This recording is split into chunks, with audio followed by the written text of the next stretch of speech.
Bonjour. Quelle est la différence entre le plaisir et l'amour?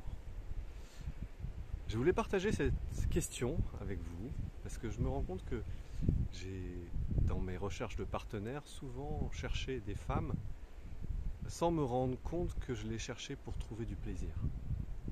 J'étais fasciné en fait par la beauté de la femme, par le corps, par les formes, par les visages, par la démarche, par la silhouette, par l'élégance.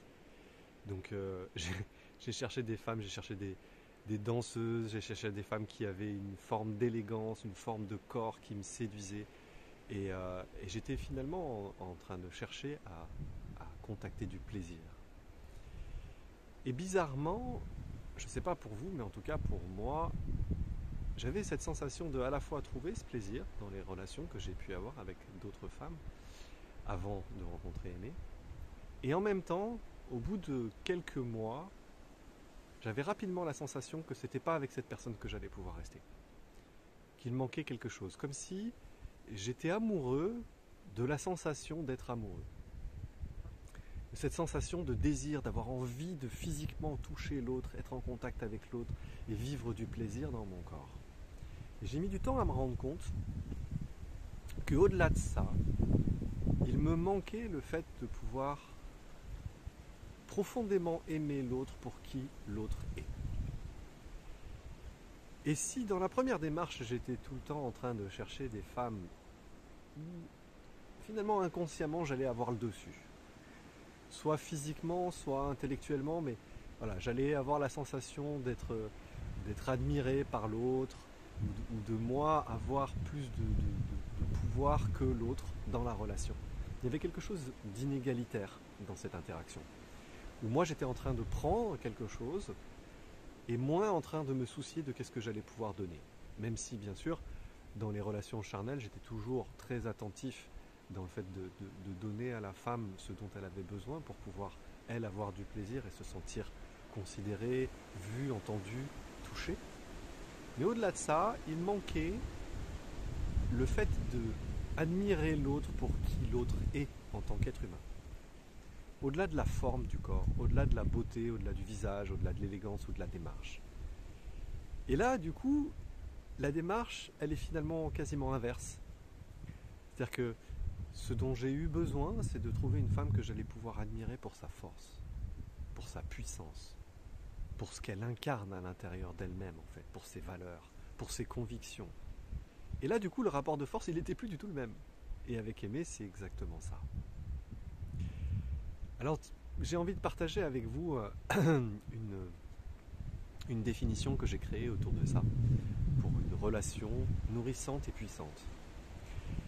C'est un triptyque autour de la tendresse, le respect et la confiance. Alors, qu'est-ce que ça veut dire? La tendresse, c'est la porte, c'est la manière d'être avec l'autre.